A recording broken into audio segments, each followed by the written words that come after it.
Hello and welcome back to Choices, Chapter 9. Chapter 9 is one of those chapters that if you didn't do anything else but pay attention to these skills, you would be very likely to make significant changes in your relationship and your ability to stay in the box. Chapter 9 is pretty short, and I would recommend that if anything that we're about to talk about resonates with you, to consider printing it out, maybe even highlighting, reminding yourself to go back and review this material. Because again, if you choose to do even some of what is suggested in Chapter 9, you're very likely to see a very big difference in your relationship quickly. Let's get started.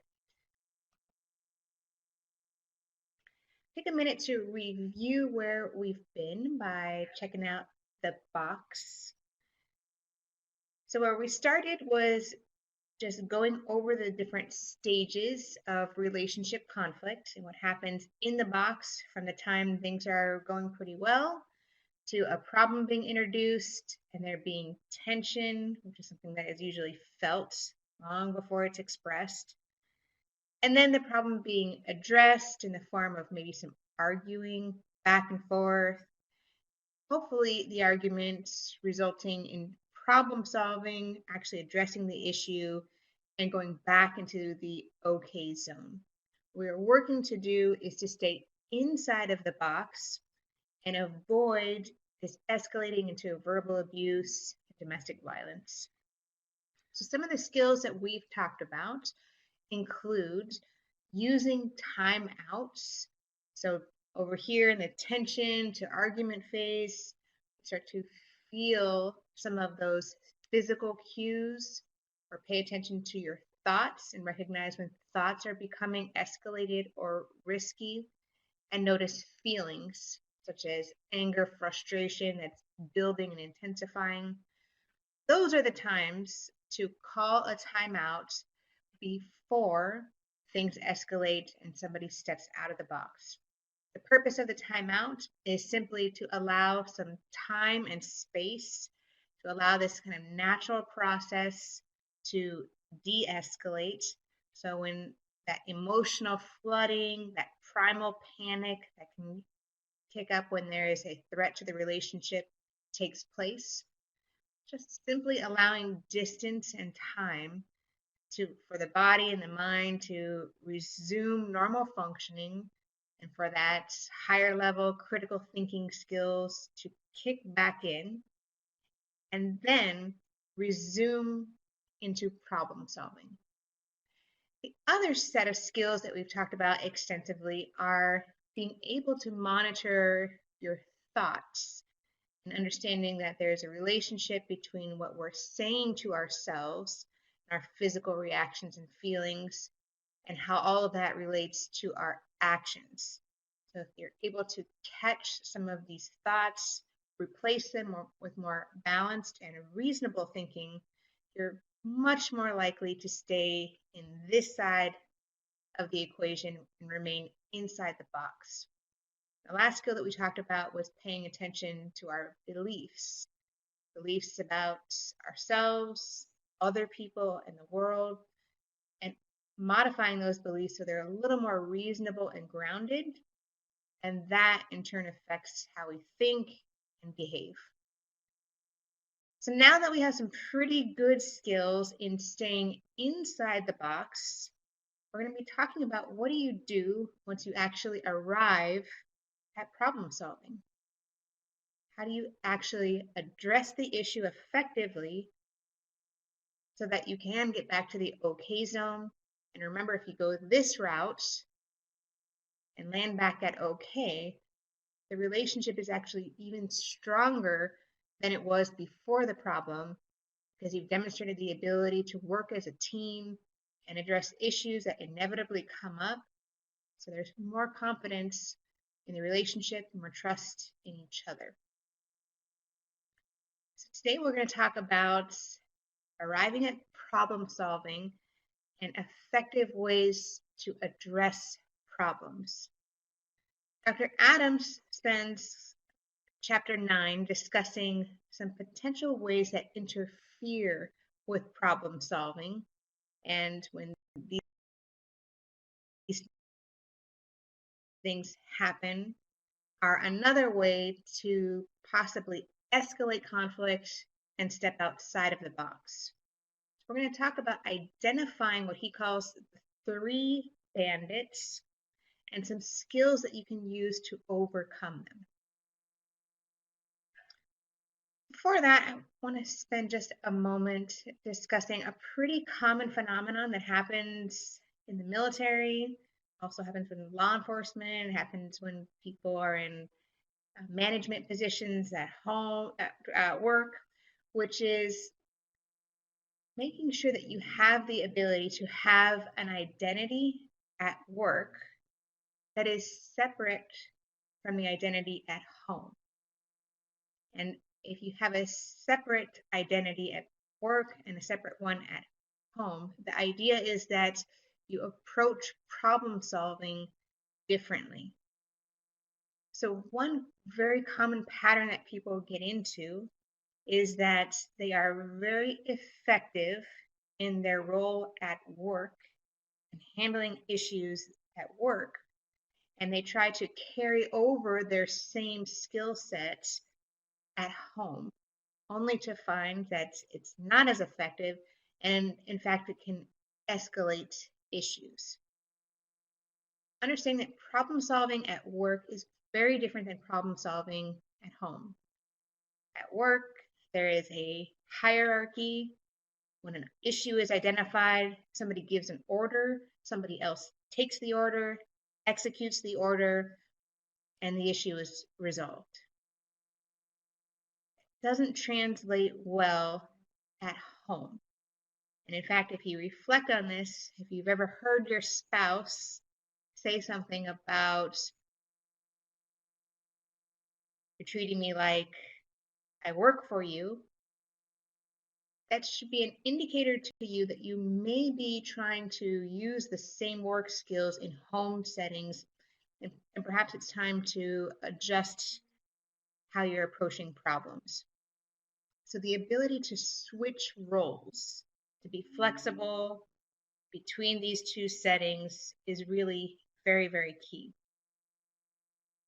Also, the important thing to consider when you're talking about problem solving at home is that protecting the relationship is far more important than any single problem that you might be addressing.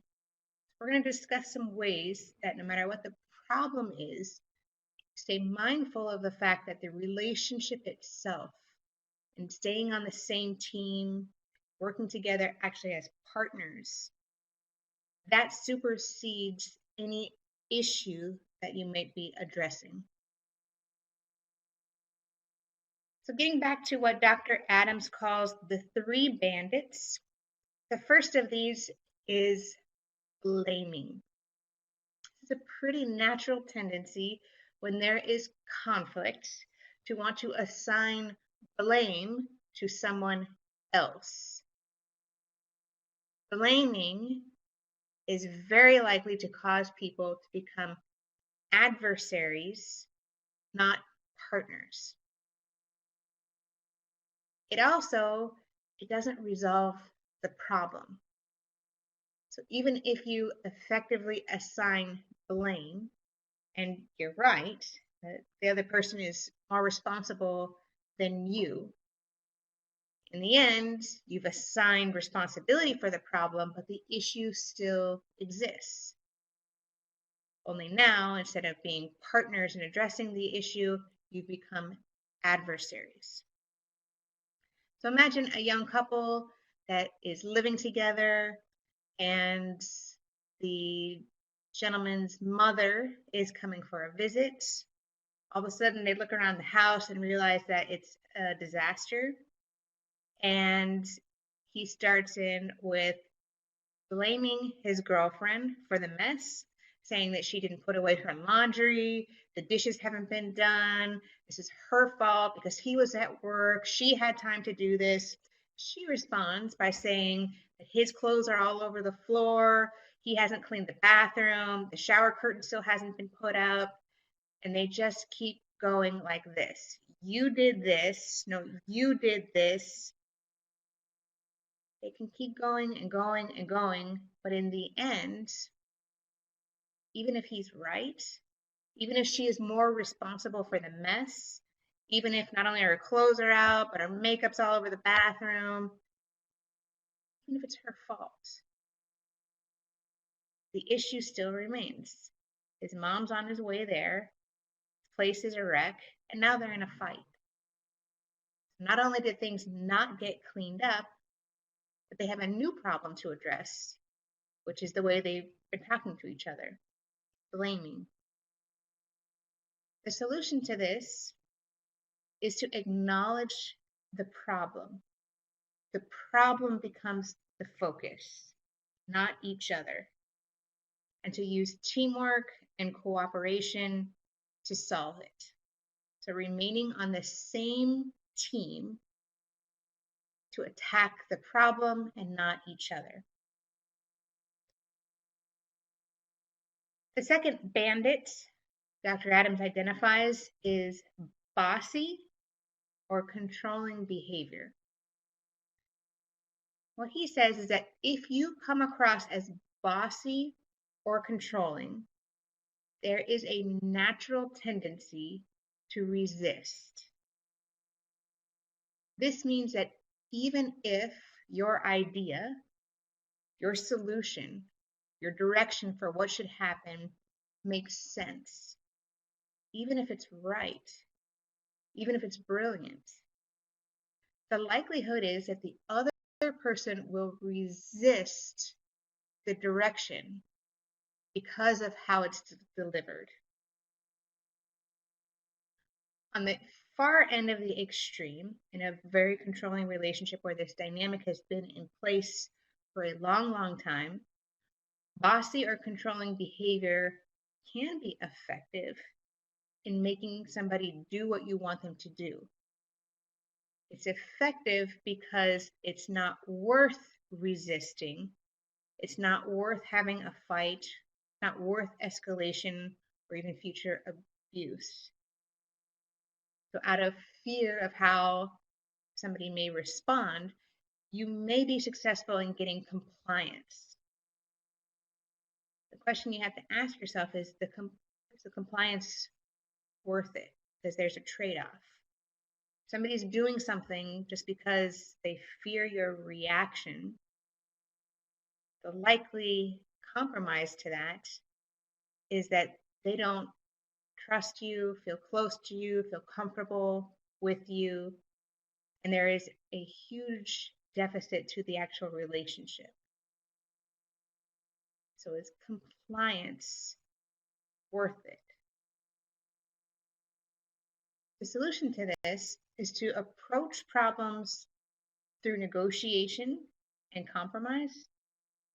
It's also to be very, very mindful of how something is delivered. So tone and phrasing are really critical. So remember, you could be right and your solution might be the best, but how you deliver that suggestion makes a difference in how it's received. So a tone that is calm, a tone that is in the spirit of compromise and working together, and phrases like we could, it might be helpful, one suggestion is, versus telling somebody directly what should be done, how it should be done, and when it should be done. Far more likely to engage the other person and create this kind of teamwork approach. The third bandit that Dr. Adams talks about is being hurtful. Hurtful comments almost always will increase defensiveness and escalate problems. When hurtful comments enter into problem solving, it shuts down the problem solving process and the focus then shifts to protecting somebody's own feelings and being defensive. So the idea is, number one, to avoid hurtful comments. They have no place in problem solving. They derail from the problem solving process. And if hurtful comments are made to you, make a conscious decision not to retaliate, not to respond in the same manner. Instead, think about skills like using timeouts immediately because the situation has veered away from problem solving. Clearly, some time and space is needed to get things back on track. But to assume some leadership in the situation and do something different.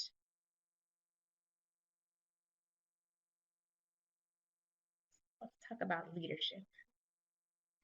Leadership in this setting simply means putting the welfare of the relationship first, above your interests, above everything else, protecting the relationship. It means that you are willing to do these skills. You are willing to make changes and try something different, even if your partner does not.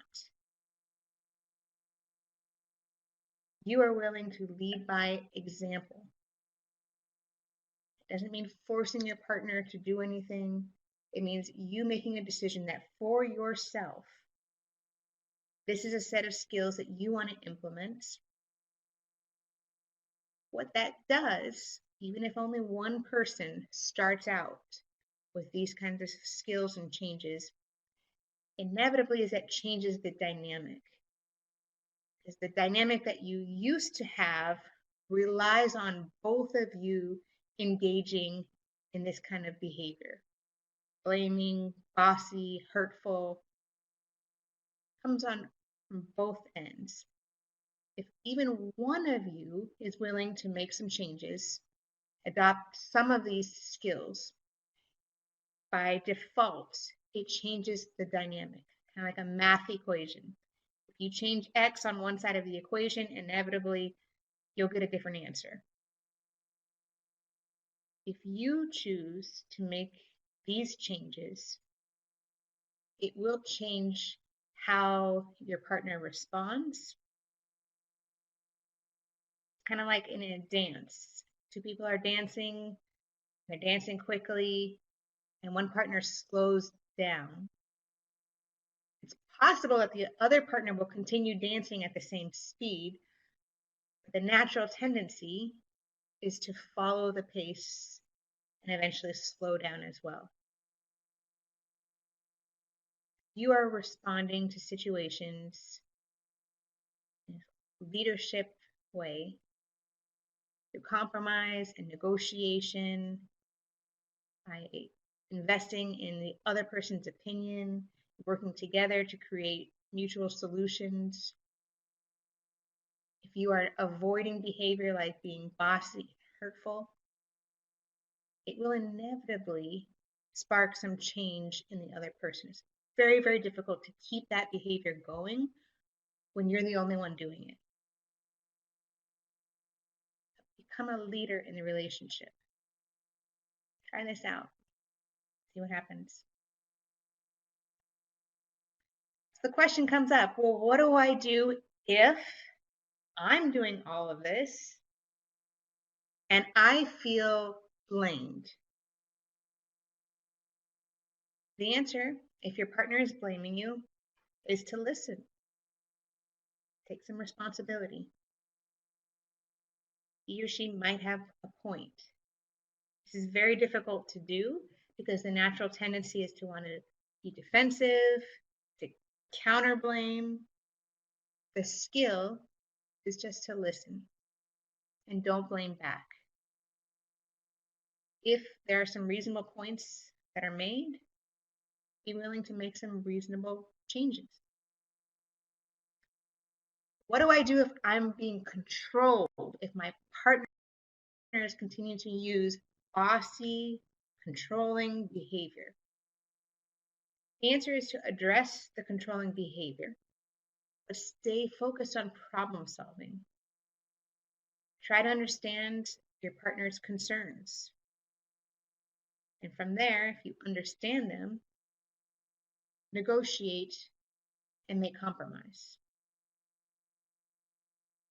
And what do I do if my partner is hurting me? The answer is not to retaliate. Doesn't mean that you are accepting of verbal abuse. In fact, you tell your partner that verbal abuse is not acceptable, is not tolerable, but stay focused on the problem. Listen to what the real concern is. Underneath the hurtful thing they were saying, is there a real concern that can be addressed? Listen and show respect. None of these are suggestions to tolerate any form of abuse, and that needs to be addressed immediately. But if you respond differently than how you're used to responding, again, it will spark change.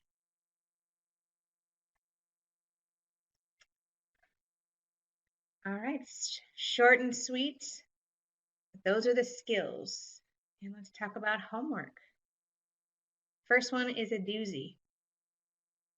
This one takes a lot of guts to do. Number one asks you to sit down with your partner and ask him or her to identify a situation when you came across as blaming, bossy, or hurtful. If they launch into a long list, ask respectfully to narrow it down to maybe a recent situation to help you really understand this. And listen, this might be hard to do, might be hard to hear, but be willing to listen without being defensive, without counter-attacking. Just listen.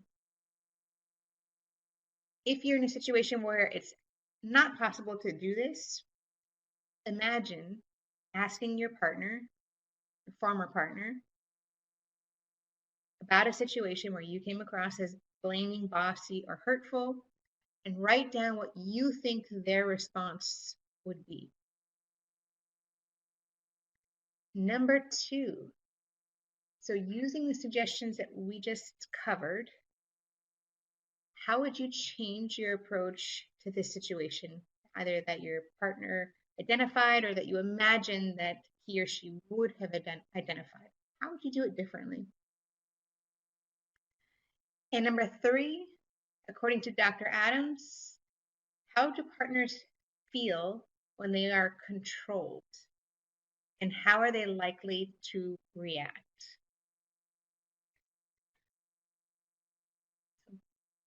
Good luck with this homework assignment.